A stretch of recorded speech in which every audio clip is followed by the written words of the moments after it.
এটা আমার শ্বশুর মেনেই নিল, কিন্তু আমার বাবাকে বলল যে ঠিক আছে, তাহলে আপনার মেয়েকে আমাদের বাড়িতে নিয়ে 2 দিন রেখে আসি। শ্বশুর বাড়িতে 2 দিন বেড়াক। তারপর আমার বাবা রাজি হলো। তারপর আমার যা আমাকে নিতে আসলো, সাথে আমার ননদও গিয়েছিল আমাকে আনতে। সেদিন আসার সময় অনেক কান্না পাচ্ছিল, আর মাকে বলতে ইচ্ছে করছিল যে মা, তোমার মেয়ে তোমার কাছে এতটাই বোঝা হয়ে গেছে যে আমাকে কিছু না জানিয়েই আমাকে পর করে দিলে, তাও আবার এত তাড়াতাড়ি। তারপর আমি আমার শ্বশুর বাড়িতে যাই, কিন্তু সমস্যার বিষয় হচ্ছে আমি একটু অসুস্থ ছিলাম, তাই আমার স্বামী আমার সামনে আসেনি বা আমার কাছেও আসেনি সেই 2 দিন। অথচ সে আমার সাথে ভালোভাবে কথাও বলেনি, আমাকে নানানভাবে অপমান করতো।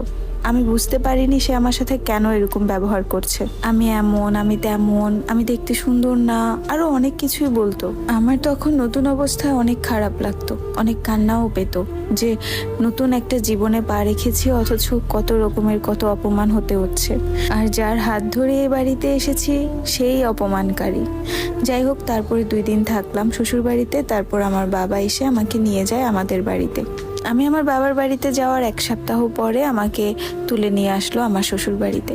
কিন্তু এই 1 সপ্তাহের মধ্যে আমার স্বামী আমার সাথে প্রচুর রকমের খারাপ ব্যবহার করে। বলতে গেলে একটা কুকুরের সাথে যেরকম ব্যবহার করে, ঠিক সেইভাবেই সে আমার সাথে ট্রিট করে।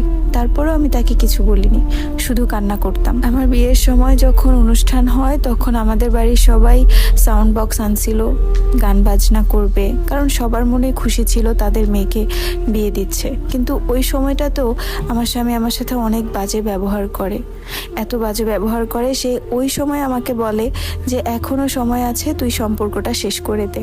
আমি তার এই কথা শুনে কিছুই বলিনি, ফোনটা কেটে দিয়েছিলাম, কারণ আমার মাত্র বিয়ে হয়েছে, আমি কিভাবে নিজের গায়ে ডিভোর্সের দাগটা লাগাই। আর আমি তখন ভেবেছিলাম হয়তোবা মানুষ বিয়ের পরে তার বউয়ের সাথে এভাবেই ব্যবহার করে, কারণ আমার তো পূর্বে কোনো অভিজ্ঞতা ছিল না। তাদের বাড়িতে যাওয়ার পর রাতের বেলা সে আমার সাথে ভালোই ব্যবহার করতো, কিন্তু দিনের বেলা সবার কাছে বলতো আমি নাকি বউ হিসাবে পারফেক্ট না।